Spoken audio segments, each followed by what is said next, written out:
The resort is a sun-drenched island where guests can pay to shoot the undead.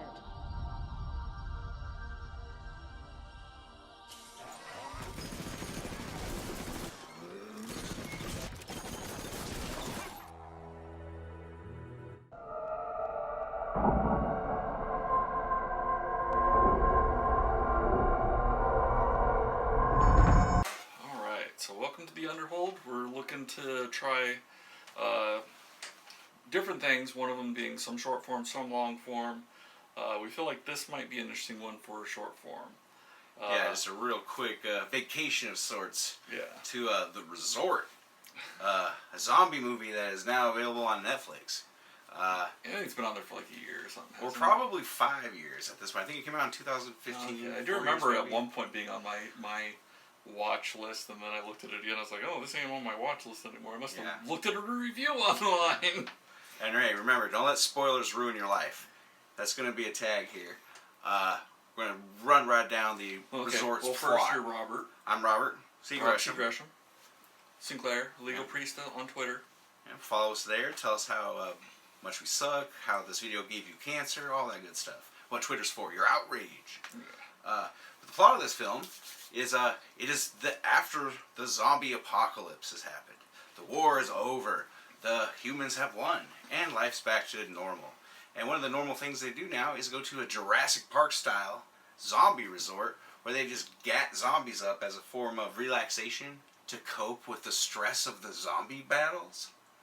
All right, so right off this movie, that's the premise. Tagline with Jurassic Park is all over the place in the adverts. They really thought that that was going to be a seller. Oh, it's going to be Jurassic Park. That's literally the elevator pitch. Jurassic Park with zombies. That's got to be there. Hey, Jurassic Park with zombies. And someone went, here's $30 million. Yeah. Or some amount. Do we have any idea what the budget on this trike I thought that's what you were looking up. I tried to find it and it could not. Yeah. But it looks nice. It's a beautiful looking movie. I don't think the zombies are too bad looking when you actually get down to them. I have no idea how much it costs. All right. But the movie stars Dougray Scott and who is this? Jessica DeGao. She's pretty cute. And he's just as rugged and sexy as always. And essentially, she is traumatized from the war and thinks if she goes and just relaxingly shoots these zombies up, she's going to get over this trauma. And meanwhile, Dougray Scott's there to cash a check. It is never explained why he's there. He's just killing zombies. He's obviously the skilled, quiet type. Oh, is he the guy who shoots everybody and all the zombies in the head? Yes, one shot. Really good at it. Yeah, he's just really good at it. And he has all the cool lines like, hey, who made you the fucking leader, bro? He's like, you all did when you started to follow me, man. All these, it's action hero one-liners from the 80s. Now, this part of the movie, I'm already just lost. Here's what I want to ask you. Okay, so I'm watching the beginning of it, and they're going back talking about people are needing to go to the island for the Brimstone Protocol. And then they're talking. Then they're on the island and all the stuff's going on. So was the Brimstone Protocol a flash forward? This is going to happen? Yeah. So the movie actually opens up. And we don't want to get too much into this because it's going to be a short little video. Okay. But the movie opens up with a way too long montage of video clips to show us that the zombie apocalypse is going on. Okay. So then it goes back. Something's wrong. Something's wrong, and you see these fucking airplanes start flying towards the island, and the people doing the news reports oh shit, that's the whatever protocol you just mentioned? Yeah, Brimstone. I didn't even remember that's what it was called in the beginning. I was lost off the top because I was and then it clips to the movie happening. The timeline. What's the timeline? Yeah, it was boring all that news feed dump, that exposition. And I sat in front of the whole movie. I don't remember crap from it because I just kept getting distracted on my phone. I was tab like this. It could not keep my attention. I wanted to shut it off midway through the opening of the news reel, which was trying to set the premise for the movie. Yeah. And my girlfriend wasn't having it. She's like, no, let's give this more of a shot. And then, alright, so we started watching it.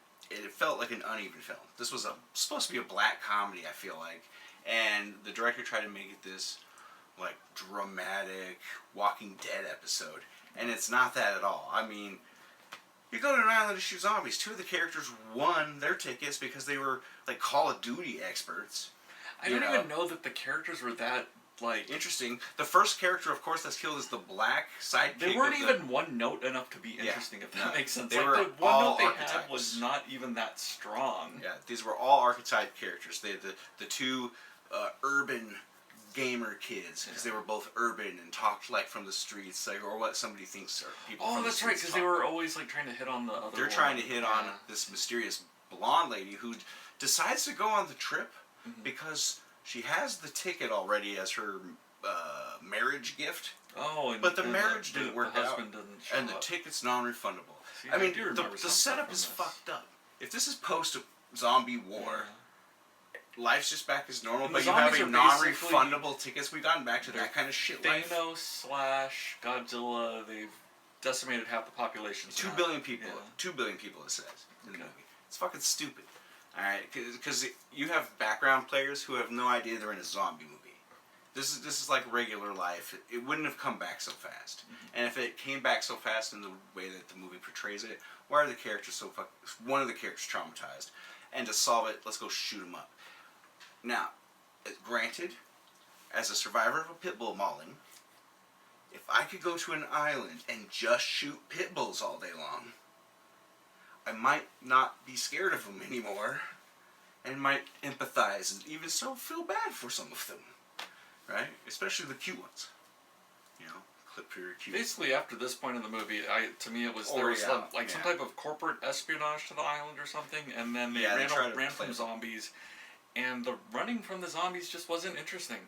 You had half the zombies were shamble zombies, and the other half ran like the 28-day later zombies or 30. But I just never felt scared for them getting grabbed and dying. I didn't give a shit about any of the characters. They all sucked. I'm like, alright, the main character lady, who I'm supposed to empathize with, came to the island to kill zombies because the war got her all fucked up. Yeah. Her boyfriend or whatever, he's like, oh, you got bit by the zombie cat. So he's all obviously been through the shit. Like, only characters that feels like it, and they're like, oh, you're that guy that kills the people? Fuck that show, right? And then finally, dude Gray Scott, who's just quiet dude on set. I think he wandered in the wrong movie. And they're like, here's your lines. He's like, nope, cut half of them. I don't want to work more than 5 minutes. And they're like, well, you don't have you in for more than that. Or he's blackmailed or something. Maybe he's part of that child. One day. That child ring or something. Like, we got videotape of you with some underage girl. You got to be in Rezort. Fucking Epstein, all those guys. Trump. No, I don't think he's connected to Trump anyway. I mean, this guy could have been Wolverine. Yeah. But no, he had to give him the Mission Impossible franchise. So, this movie was directed by who? Steve something? I don't even care. First, other 2 movies this guy made were both... Scott is Archer, blah, blah, blah, reception, poor, directed by Steve Barker. Steve Barker, whose previous 2 films were both about Nazi, immortal Nazi armies. Oh, yeah. So this is Outpost 1 and 2. Or Outpost like Bad Moon or Black Blood or something with some racial undertones in it. You know, it doesn't sound like he's got anything going on for him. He hasn't made a movie or having one in production since this came out. It currently rates 50% on Rotten Tomatoes with a audience score of 22%. Yeah. The critics gave this thing 50. The audience gave it 22. What did the critics see that none of us saw? Yeah. What's the underhold in this? Yeah. And number 5, I don't know. Finally, look for Dougray Scott coming up next as a Batwoman's dad on the TV series Batwoman, where he's going to play a kind of an opponent to Batwoman, but dad of the character.